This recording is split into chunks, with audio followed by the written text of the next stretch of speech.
Hello friends, welcome back to the new video. In this video guys, we are going to talk about how to on backup my data in our vivo phone device. Guys, you want to on backup my data in your vivo phone, so guys you can own it.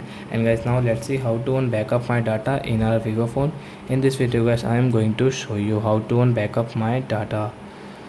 So before starting video friends, I want to tell you, if you're new in my channel and you're watching my video first time, so first of all go and subscribe my channel, click the bell icon and like my videos.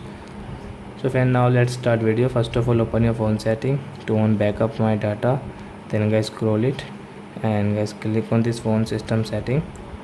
Guys, you can see backup data, tap here Google server and guys backup my data. So as you can on backup account, add a backup account now. So I hope friends you have understood how to on backup my data in our vivo phone device. So that's it guys, thanks for watching. Now we will meet on next video with new topic. Before going guys, please go and like my video, subscribe my channel. Bye bye friends.